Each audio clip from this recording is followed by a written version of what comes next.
Imagine being 18 years old, dressed in a flame-cold wedding veil, thinking you're walking into a night of celebration, and instead being led into a room full of strangers, slaves, witnesses, and a silent physician waiting for you. You were told. This was tradition. You were never told you would be examined. You were never told your body would be documented, and you definitely were never told the ceremony would involve a wooden figure standing in the corner beneath a heavy cloth. A figure everyone in the room already knew the purpose of. Minutes you'll understand why the cloth is there. In a few minutes, you'll understand why your mother cried while fixing your hair that morning. And in a few minutes, you'll realize your wedding night isn't about love at all. It's about verification. This isn't fiction. This was marriage in ancient Rome, a ritual so disturbing that Roman historians avoided describing it directly, and early Christians tried to wipe it from memory entirely. By then time the cloth is lifted. Livia will learn the truth behind the ceremony Rome hoped the world would forget, and you will too. The two faces of Roman marriage. The year was 89 CE. The emperor ruled Rome with iron certainty. An 18-year-old Livia Tirsa was about to discover that Roman marriage had two faces. There was the public one. Saffron veils, scattered walnuts, cheerful songs. And then there was the hidden one performed behind sealed doors in front of people, who might one day be called to repeat every detail before a magistrate, which she was about to endure was a ritual so uncomfortable that ancient Roman historians avoided describing it directly, and one that Christian writers later attempted to wipe from memory entirely. Before this night, before the witnesses and the cloth-covered figure, the day had begun with beauty. Her wedding procession had been almost dreamlike. Livia wore the traditional flame-cold veil, the flamium, marking her unmistakably as a bride. Her hair had been arranged at dawn, parted with a spearhead, and woven into 6 braids seamed with woolen ribbons. Every detail followed strict ancestral practice. At the temple, the sacrifice went smoothly. The priest had read favorable omens. From the sheep's glistening entrails, her father had recited the ancient formula that transferred her from his legal authority to her husband's. No. And she had spoken the words generations of brides had whispered before her. Abuja's ego, where you are, gas. I am Gia, a vow announcing that she no longer belonged to herself. Her new husband, Marcus Petronius Rufus, a wealthy grain merchant 25 years older, had met her only 3 times before that day. Yet by law, the ceremony had already made her his. Or rather, it had started the process, because in Rome the ritual in public was only the beginning. The truly binding moment waited at the end of the torchlit procession through the city inside. A house she had never entered, surrounded by people she had not agreed to meet. The procession and the warning. The crowds lining the streets had sung traditional Fescennine verses, crude, explicit, deliberately embarrassing, meant to amuse the gods and keep evil spirits at bay. Young men shouted suggestions through the veil that made Livia's face burn with humiliation. Her mother had told her the songs were harmless, meant to protect her. But Livia had seen her mother's trembling hands while fixing her hair that morning. She had seen the tears her mother tried to hide, and she remembered the final warning whispered into her ear. Do not resist. Whatever they ask, O few, do not resist. It only makes everything harder. By the time they reached the house of Marcus Petronius Rufus, the last traces of daylight were gone. The doorway had been decorated with wreaths of greenery and wool, so blazing torches marking it as a place where a marriage would be consummated according to ancestral law. The crowd's singing grew louder. Someone hurled walnuts at her as a fertility blessing, the shells catching in the folds of her dress and scraping her skin. It felt more like ridicule than blessing. Marcus waited in the doorway, and behind him, Livia could make out movement. Too many silhouettes, far more people than she expected. Tradition required that her husband lift her over the threshold to avoid the omen of stumbling, but the gesture was older than that. It echoed a time when brides did not walk willingly into their husbands' homes at all. Behind closed doors, once the door shut behind her. Muffling the songs outside, Livia finally saw who had been waiting in the atrium. There was an elderly woman in ceremonial robes, the pranuba, whose duty was to oversee every moment of the night. There was a priest of unclear affiliation. 3 female slaves holding basins and cloths, and an older man with a leather pouch containing medical instruments. And in the corner, partly hidden beneath draped linen, stood a wooden structure nearly 4 feet tall. The Pranuba approached and clasped Livia's hands, her grip firm enough to prevent escape. "Welcome to your husband's house," she said. "Sacred rites must now be completed." Few people speak honestly about what Roman marriage truly was. It was not romantic, not sentimental, not a celebration of 2 souls. It was a transaction, a legal transfer of authority, witnessed and documented. As carefully as the sale of farmland or livestock, under the oldest Roman laws, a wife passed fully into her husband's control, placed in manu, literally in his hand. He held the same legal power over her that he held over his slaves, even the theoretical right to judge life and death. By the early imperial era, when Livia walked through that doorway, the laws had softened on the surface. Women could own property. Divorce was possible. Some aspects of paternal power had changed, but the foundation remained. Marriage transferred a woman from one man's legal control to another's. And like all major transfers in Rome, this one required confirmation, property, and verification. Think of how Romans handled land sales, witnesses observed.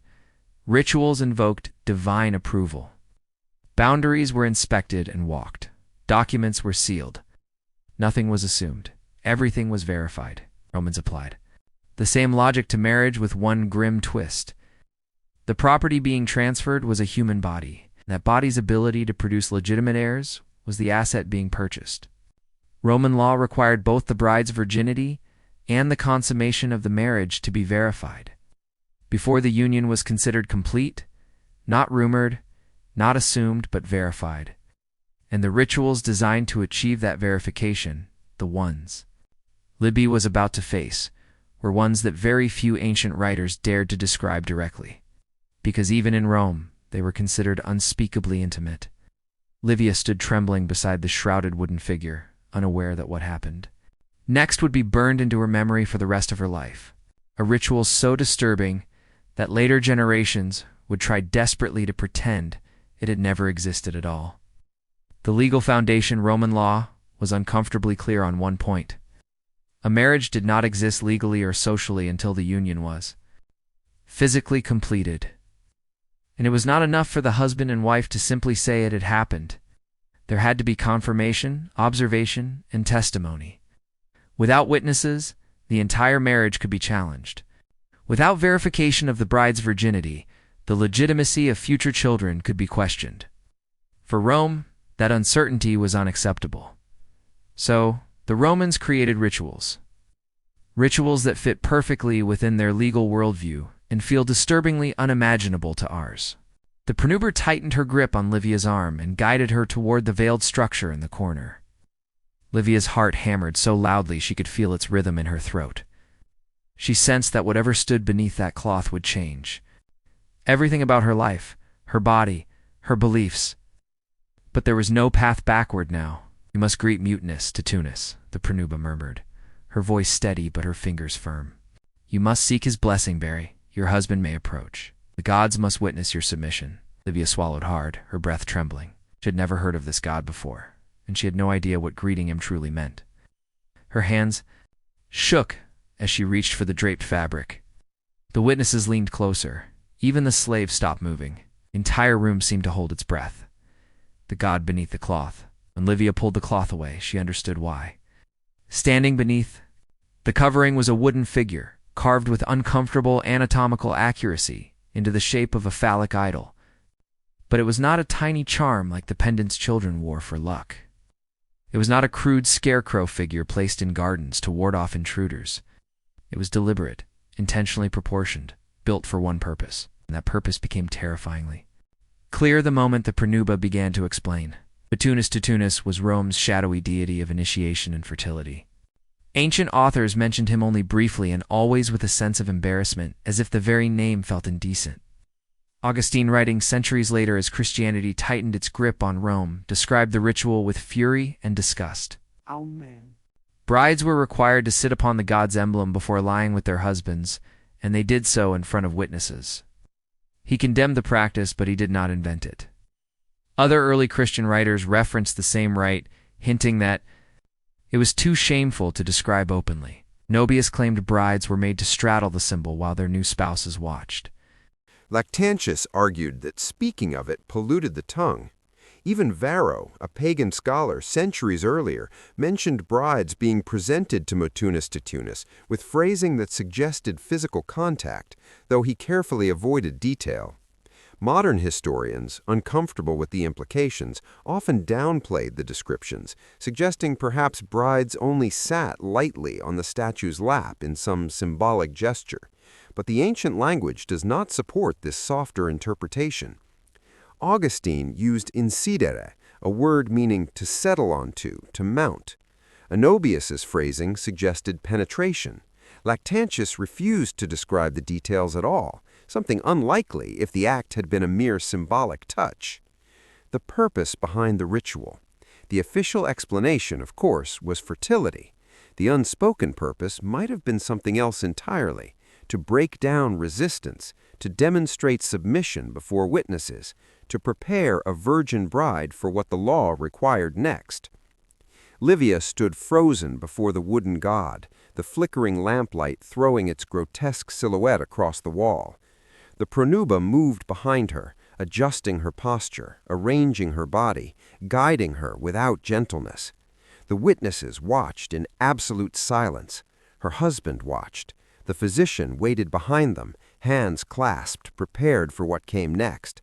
And in that moment, Livia finally understood the meaning of her mother's trembling warning, the obscene street songs, the secrecy, the dread. She understood what being a Roman wife would truly demand. Technically, she could refuse, but refusal meant the marriage contract would collapse. She would return to her father's home not as an honorable bride, but as a discarded woman, damaged, untouchable, unmarriageable. She would disgrace her family. She would become a source of shame, whispered about at dinner tables. Her life, as she knew it, would be over. So she did not refuse the examination. When the ritual ended, slaves approached with warmed, scented water. They washed her carefully, murmuring prayers intended to purify her after her contact with the god. But the cleansing had a second purpose, a more practical one. It prepared her for the examination. The physician, who had been watching silently, now stepped forward, and Livia felt her stomach drop. This part, too, was not optional. In marriages involving wealth, lineage, or political standing, Roman brides underwent medical verification. Before the ceremony, a midwife or physician documented the bride's virginity. The records of that examination could later decide disputes about inheritance or legitimacy.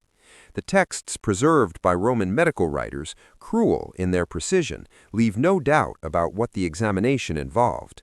That first examination, conducted earlier, established the starting point.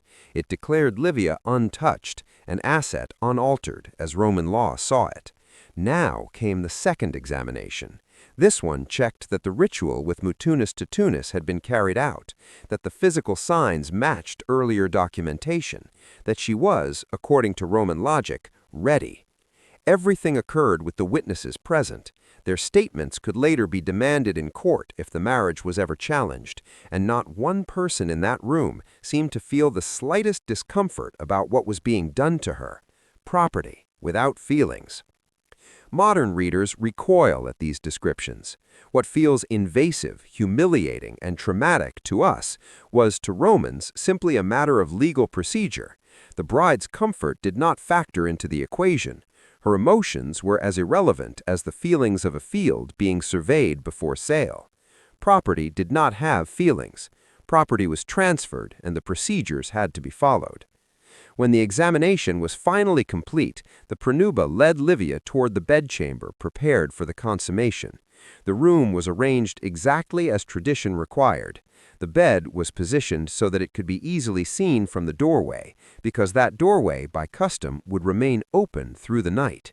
Oil lamps burned steadily, casting enough light for the pronuba to observe without interruption. Slaves waited nearby to assist afterward. Every part of the room felt staged, arranged, prepared for a ritual Livia could not escape. Marcus entered at last. He paused at the doorway, glanced at the watching Pronuba, and stepped toward the bed. His face betrayed something Livia did not expect, not confidence, not desire, but unease, as if even he understood that what was about to happen was not an act of intimacy, it was an act of verification, and the night was only beginning.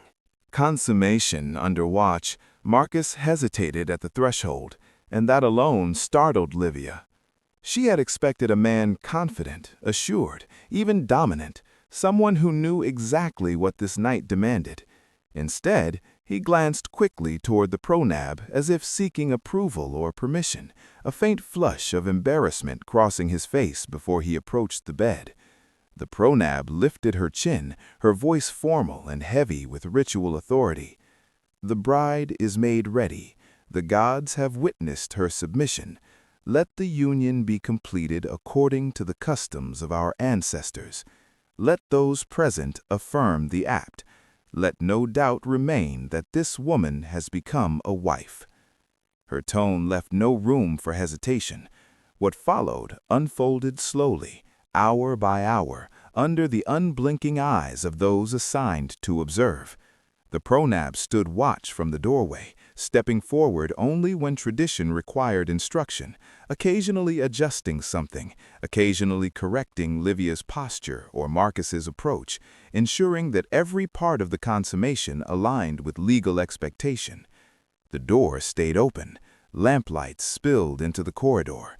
Anyone in the household could hear the movements, the voices, the ritual commands. Every sound was part of the documentation, part of the evidence. Nothing about that night was private. Nothing was meant to be. For Livia, the bedsheets might as well have been parchment, and her body, the ink, demanded to finalize the contract. Everything that happened was a form of verification, one last step to make the transfer of authority unchallengeable. The final verification. By dawn, the air felt heavy, the lamps burned low, and the physician returned. He stepped inside with the same clinical detachment he had shown earlier. His task was simple: confirm that consummation had occurred, and that Livia now bore the physical marks expected of a woman who had crossed from virgin to wife. This examination was recorded. The pronuba gave her sworn testimony. Witnesses nodded in acknowledgement. The legal transformation was complete. Livia Terza, barely 18, was now officially a matrona, Roman wife. Her role, her identity, her future had all been reshaped within a single night. She would go on to have children over the next decade. She would oversee her husband's household, host dinners, manage slaves, perform religious duties, and carry herself with the composure expected of her matron. To the outside world, she would appear dignified, capable, respectable. But about her wedding night, she would speak to no one, not even her own daughters. There were no words for it, and in truth, she had never heard another woman speak of theirs either. The universal silence. Livia's silence was not unusual, it was universal. Women of her world did not record these experiences. Men did not document them in personal detail. The rituals were so deeply embedded into the structure of marital life that describing them would have seemed unnecessary, like explaining daylight or breathing. Everyone already knew, and yet no one spoke. That is why historians today struggle to reconstruct what truly happened behind closed doors in ancient households. Much of what we know comes from fragments, angry denunciations by Christian writers, shreds of legal commentary, offhand references in medical treatises, and archaeological hints whose meaning becomes clear only when placed beside these scattered texts. The absence of detailed accounts is not evidence of conspiracy, it is evidence of familiarity. The rituals were the water Roman women swam in, so omnipresent that describing them felt pointless. For nearly 1,000 years, this was marriage in Rome. Generations of brides walked the same torch-lit paths. Generations of mothers whispered the same warnings. Generations of young women endured the same night, the same witnesses, the same scrutiny. The system endured because everyone, men, women, families, priests, accepted its logic. Property had to be verified. Legal transfers required witnesses. Marriage produced legitimate heirs and therefore needed proof. Women were the conduit through which family lines continued. It made sense within itself, even as it feels monstrous to us. The end of an era.